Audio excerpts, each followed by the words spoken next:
नमस्कार। आज म यो सकुलेन्टको बारेमा चाहिँ भन्दैछु। यो सकुलेन्टलाई रिसाइकल पट्टामा कसरी हामी प्लान्ट गर्ने र यसको युटिलाइज कसरी गर्ने भन्ने बारेमा म केही कुराहरू बताउन जाँदैछु, देखाउन जाँदैछु। यो क्रिमको बट्टा हो। क्रिमको बट्टामा मैले सकुलेन्ट रोपेको छु हैन। यसमा चाहिँ सानो सानो थोरै माटो राखेर, अलिकति फर्टाइल माटो हुनुपर्छ, गार्डन सोइल पनि हुन्छ, त्यसमा राखेर यसरी हामीले सकुलेन्टहरू एउटै ठाउँमा 2-3 किसिमको सकुलेन्ट रोप्न सक्छौँ। यो चाहिँ अफिस अर्नामेन्टल प्लान्टको रूपमा अफिसको टेबलमा राख्न सकिन्छ। अहिले मैले घर बाहिर कामको लागि चाहिँ मैले यो राख्दैछु। यस्तै चिजहरू अहिले यहाँ म देखाउँदैछु। जति पनि बट्टाहरू छ, आइसक्रिमको बट्टादेखि लिएर अरू कुराहरू हामीले युटिलाइज गर्न सक्छौँ। यो नेक्स्ट यो चाहिँ आइसक्रिमको बट्टा हो। तपाईँलाई आइसक्रिम खाइसक्नु भएपछि चाहिँ फ्याँक्नुहुन्छ होला। त्यो बट्टालाई युटिलाइज गर्ने हिसाबमा यसमा सानो फल पारेर, फल पनि छ, यो फल पारेर अर्को एउटा सकुलेन्ट राखेको छ। यसलाई पनि हामीले टेबलमा राख्न सक्छौँ, रुमको कुनै ठाउँमा राख्न सक्छौँ। यसले अक्सिजन बढी दिने हुँदाखेरि एकदम राम्रो हुन्छ, स्वास्थ्यको लागि पनि धेरै राम्रो हुन्छ। त्यस्तै अब अर्को जुसको बट्टा। जुसको बट्टामा मैले जुसको बट्टा नभए त रसगुल्लाको बट्टा रहेछ। रसभरी खाइसकेपछि बाँकी रहेको भाँडोलाई त्यतिकै फ्याँक्नुभन्दा यसमा मैले प्लान्ट रोपेको छु। यो अर्को मेरो प्लान्ट छ। यो हाम्रो गार्डन ल्याम्प हो। गार्डन ल्याम्पको कभर हो। यो फ्याँक्नलाई ठिक्क पारेको थियो।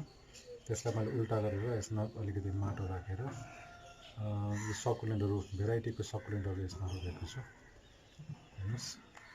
त्यसपछि यो बोतल, कोल्ड ड्रिङ्क्सको बोतललाई मैले काटेर उल्टा पारेर राखेको यसमा। यसमा पनि क्याक्टस छ र यो अर्को कुनै बिर्को एउटा राखेर उल्टा पारेर स्टेप बनाएर राखेको छु। त्यस्तै अब हाम्रो बाउल पुरानो भयो भने हामी फ्याँक्ने गरेछौँ र त्यो बाउललाई युटिलाइज गरेर फ्याँक्नुभन्दा बरु कुनै ठाउँ चिर्केको पुरानो भयो, थोत्रो भयो भने चाहिँ एउटा पाल पारेर यसमा पनि रोप्न सकिन्छ। यसमा मजाले राम्रोसँग उम्रिन्छ है। यो पनि हामीले टेबलमा पनि राख्न सक्छौँ। अर्नामेन्टल प्लान्टको रूपमा टेबलमा राखे पनि भयो, कुनै ठाउँमा यसो स्पेस एभाइलेबल जुन ठाउँमा छ त्यही ठाउँमा चाहिँ हामीले राख्न सक्छौँ। यो पनि सकुलेन्ट क्याक्टस। त्यसपछि अर्को यसको नाम त मलाई आएन। यो मैले बाउलको अरू बाउल पनि युज गरेको छु है। मेरो पुरानो बाउलहरू सबै अहिले सकुलेन्टको रूपमा युज गरेको छु, देखि सकुलेन्ट कन्टेनरको रूपमा युज गरेको छु। त्यसपछि अब यो ग्लास खासै त्यो युटिलाइज छैन यसको, तर अब खेरको वेस्टेज मेटेरियलको रूपमा रहेको हुँदाखेरि यसलाई पनि मैले एउटा सानो बिरुवा रोप्दैछु। यो पनि हाम्रो अर्नामेन्टल टेबलमा अफिस टेबलमा राख्नलाई काम लाग्छ। यो थर्मसको कप, थर्मस बिग्रियो, थर्मसको कपलाई अब त्यतिकै फ्याँक्नुभन्दा युटिलाइज गर्न सकिन्छ भनेर मैले यसमा राखेको छु। यसमा पनि प्लान्ट छ, मजाले आउँछ बिरुवाहरू। र हामीले अफिस टेबलमा राख्ने हो भने चाहिँ पाल नपारिकन पनि राख्न सकिन्छ र थोरै पानी राख्ने र यदि यसमा ओभर वाटर हुन सक्ने चान्सेस छ भने यसमा प्लेट राखेर हामीले पाल पारेर प्लेट राखेर पनि सकिन्छ। अब अर्को यो पनि सानो गमलाकै हो। यो बिरुवा हुर्काउने बट्टा हो। यसमा मैले यसमा पनि बिरुवा रोपेको छु। त्यसपछि बिरामी हुँदाखेरि औषधि खान्छौँ नि, औषधि खाइसकेपछि यसको बट्टाहरूको कभर फ्याँकिसकेपछि यो खोकीको औषधि हो। खोकीको औषधिको चाहिँ खाइसकेपछि बट्टा धेरै बाँकी रहेपछि त्यसलाई मैले काटेर चाहिँ यसमा माटो राखेर माटो कम्पोस्ट अलिकति राखेर यसमा पनि बिरुवा रोपेको छु। यो पनि हाम्रो सानो बिरुवाहरू, खास गरी यस्तो टाइपको सकुलेन्ट टाइपको बिरुवाहरू चाहिँ हुर्काउनलाई एकदम सजिलो हुन्छ। अलिकति घाम भएको ठाउँमा राखे पनि हुन्छ। अर्को नेक्स्ट छ, यो छ तापके। फ्राइङ प्यान हो। यो फ्राइङ प्यानको ह्यान्डल बिग्रियो, युटिलाइज भएन। त्यसपछि मैले यसमा बोन्साई बनाएको छु। यो सकुलेन्ट जेट प्लान्टको बोन्साई बनाउने बेलामा यसमा मैले के भन्छ यो लेउ राखिदिएको छु। लेउ राखेको छु र यसमा पाल छैन। पाल नभएको हुँदाखेरि यसमा थोरै थोरै पानी राखेर भिजाउने, यसलाई मोइस्चर डिटेक्ट गर्छ र मोइस्चरलाई चाहिँ प्रिजर्भ गरेर राख्नुपर्ने हुँदाखेरि यो मस राखेर यसमा बिरुवा रोपिदिएको छु। यो पनि टेबलको लागि राम्रो हुन्छ र बोन्साई गर्न रहर गर्नेहरूलाई चाहिँ हामीलाई काम लाग्छ। मेरो ट्रायल हो। त्यसपछि यो दही खाएको भाँडो, दही खाइसकेपछि हामीले प्रायः यस्तो हन्डीहरू फ्याँक्ने गरेका छौँ र मैले चाहिँ यो जम्मै कलेक्ट गरेको छु, फ्याँकेको छैन। र भयभरको हन्डीहरू मैले यस्तो सकुलेन्ट रोपिदिएको छु। राम्रोसँग हुर्किन्छ, खास गरी बर्खामा त झन् राम्रो। अहिले पानी परेको बेलामा त झन् राम्रोसँग आउँछ, घाम पानी भएको बेलामा मजाले हुर्किन्छ र एउटा सो पिसको पनि रूपमा हामीले राख्न सकिन्छ।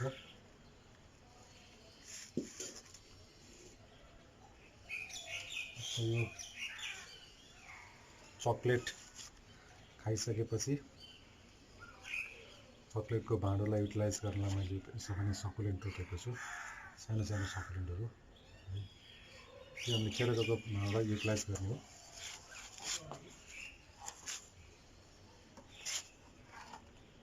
त्यस्तै अबको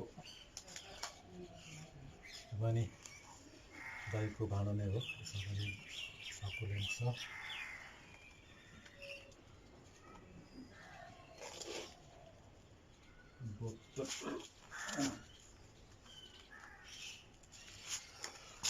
यो चाहिँ कोल्ड ड्रिङ्क्सको बोतललाई काटिसकेपछि तल्लो भागमा मैले बिरुवा रोपेको थिएँ, माथिल्लो भाग के गर्ने भएको थियो, यसरी जोइन गरेर सकुलेन्ट नै रोपिदिएको छु है। यसमा यो माथिल्लो निस्किन्छ, तिनवटालाई जोडिदिएको छु, तिनवटालाई जोडेर फेरि एउटा सकुलेन्ट बनाएको छु।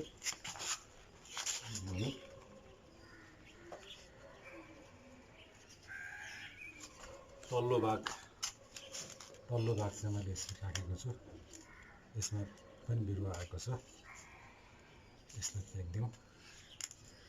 तल्लो भाग यसरी कटिङ गरेर राख्यो, माथिल्लो भागमा चाहिँ बिरुवा।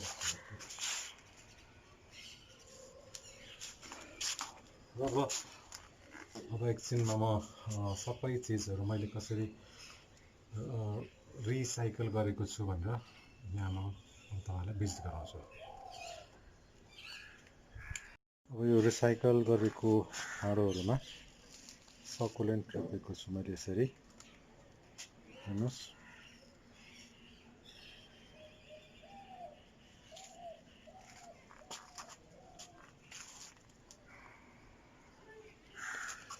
प्रायः सबै दहीको भाँडाहरूलाई मैले माटोको दहीको भाँडाहरूलाई युटिलाइज गरेको छु। प्लास्टिकको दहीको भाँडो पनि हुन्छ।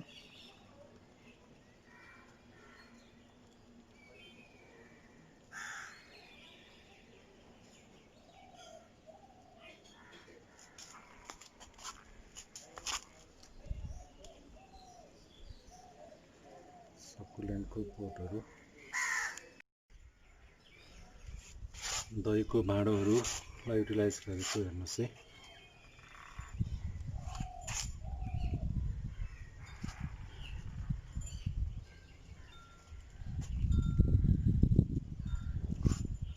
दहीको भाँडो भयो। यो चाहिँ कुखुराको दाना राख्ने भाँडो हो। यसलाई मैले उल्टा गरेर यसरी सकुलेन्ट रोपेको छु।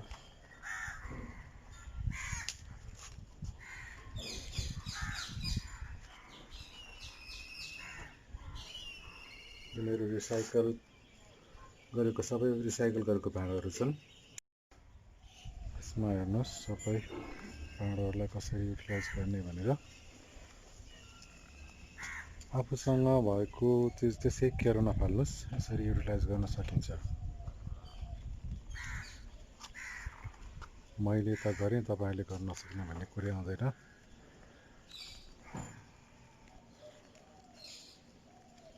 हेर्दा पनि रमाइलो, राम्रो पनि लाग्छ। आँखालाई आनन्द पनि हुन्छ। अब यो जमिनमा राखेको सकुलेन्टको बिरुवाहरू ठुल्ठुलो दहीको भाँडोहरू 1.5 लिटर 2 लिटरको भाँडोहरूलाई हामीले युटिलाइज गरेका छौँ।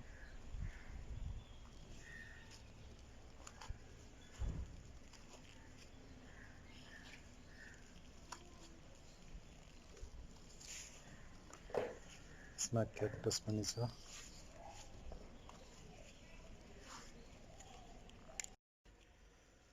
दुधको प्लास्टिकको थैलीलाई पनि मैले युटिलाइज गर्ने गरेको छु यसरी सकुलेन्टहरूलाई।